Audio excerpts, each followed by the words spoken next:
Senator Back. Thank you, Deputy President. On behalf of the Coalition, I join the spirit of the comments made by the Chairman of the Committee and the Inquiry, Senator Marshall, relating to protection of firefighters as it relates to cancers. The committee heard evidence and was particularly impressed by the balance with which those presenting to the committee conducted themselves and presented their evidence. Early in the inquiry, as Senator Marshall has indicated, the committee was concerned to address itself to the cost impacts on employers in the event that we were able to move to a circumstance in which easier and better availability and access to workers' compensation would be afforded. And of course that led to the Chief of the Fire Service from Edmonton in Alberta, with the goodwill of his minister, addressing the committee at its hearing in Perth. There were some interesting points came out of Commissioner Block's evidence to the committee. The first was that there had been no significant or discernible increase in workers' compensation costs to the service as a result of the inclusion of the cancers that were mentioned in his evidence. I think more importantly was his report on the advice as a result of wellness and health awareness programs that there is generally an increase in awareness by firefighters of the importance of their work and the need to protect both themselves, their work colleagues who do not go to fires and who are not exposed to the chemicals, and equally to their families. We saw in the past, for example, instances in which contaminated clothing came back to fire stations and indeed was laundered in domestic laundries along with household laundry, only to learn that the carcinogens that they picked up in these incidents were quite often still on the clothing. Deputy President, it's necessary to explain why the circumstance exists that firemen, be they career or volunteer firefighters, and I do want to come back to volunteer firefighters, why they are placed in this position. And firefighters are amongst that very small group of employees who are actually required to go into highly dangerous circumstances. The question might be asked, well, why can't they be put in clothing that would protect them against the chemicals that themselves are carcinogens or those that will lead to cancer? The reason, of course, is that the first responsibility for the service and for the employer and for the employees themselves is to ensure that they are in clothing that can breathe so that they can lose body heat in the event of fire. And body heat is the most immediate cause of death of firefighters. So the nature of the clothing, an enormous amount of research work has gone into this, the nature of the clothing which firefighters wear in the event of a fire incident are those that, whilst on the one hand they allow the body to lose heat and therefore to not succumb to hyperthermia, of course this very same clothing does allow the absorption, or in some cases the ingestion, of the carcinogens about which we are referring. So in other fires, in other events such as a chemical spill, we saw evidence of the firefighters being placed into plastic clothing with forced ventilation capacity so that they could in fact go into a chemical area and not succumb. But by the very nature of a plastic clothing, naturally we can't see that in a fire circumstance. So what are we looking at?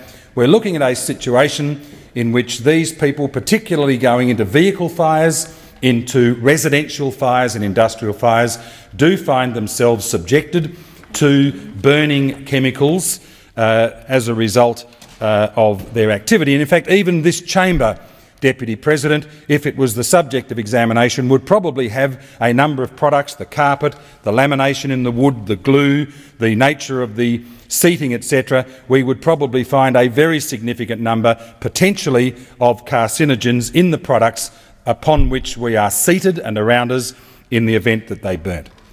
So basically the circumstance exists as was presented, and the Coalition joins Senator Marshall in the majority report of saying that it is patently obvious if a person is a firefighter, if a person has been subjected to the sorts of incidents I've described, if they're subjected to the sorts of carcinogens as a result of burning plastic, they are likely over time to absorb or indeed to ingest these carcinogens.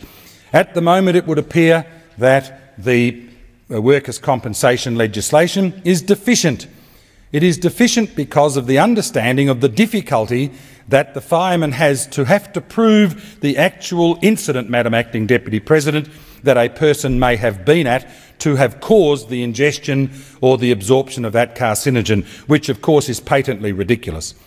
So we understand that there are qualifying periods. We understand that a fireman would have to go through rigorous assessment, etc. But what we do need to do to give recognition to this, and the wider community would no doubt expect it, we need to be able to simplify the process whereby a person, be they career or volunteer, is in fact able to show that they are a firefighter. They can secondly show that they have been at incidents of the type that are likely to cause the absorption or ingestion of carcinogens, and they now have one of those cancers. That should be all that is necessary for them to be able to then proceed forward to be entitled to a claim under workers' compensation as easily and as quickly as possible, so that they do not have over their heads and that of their family the fear that they might not in fact get that.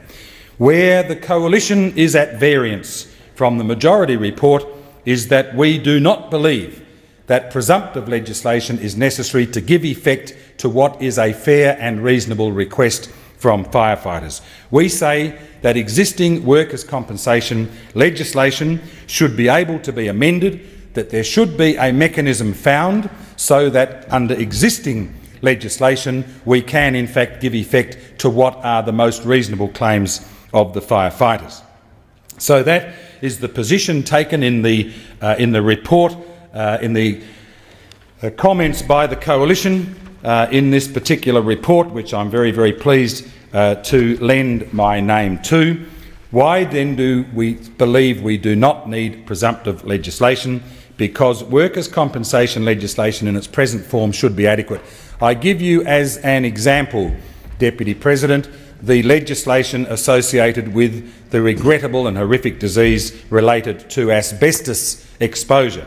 We now know in this country that it is only necessary for a person to be able to demonstrate that they are employed or were employed in the asbestos industry. Secondly, that their workplace did take them to exposure to asbestos, and that they now have one of those diseases, asbestosis, mesothelioma or whatever, hopefully in its earlier stages.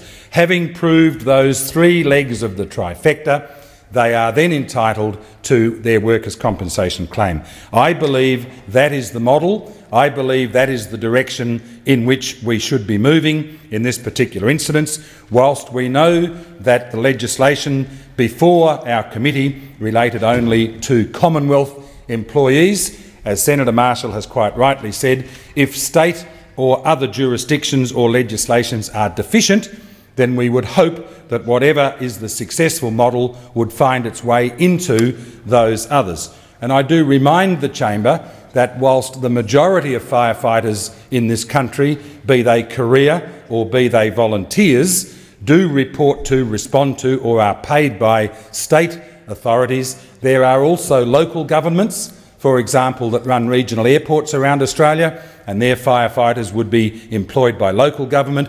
And we know, of course, that the private sector, the offshore oil and gas industry, mining industry and others do employ or have indeed as volunteers firefighters who may be exposed to the same area. I will conclude my comments relating to volunteers.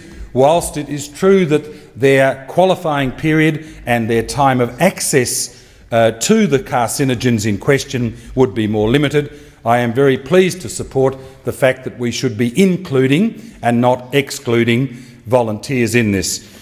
Acting Deputy President, as I say, the Coalition supports the general thrust of the outcome of this inquiry, congratulates and thanks those who participated, but urges that we do not need presumptive legislation to give it effect.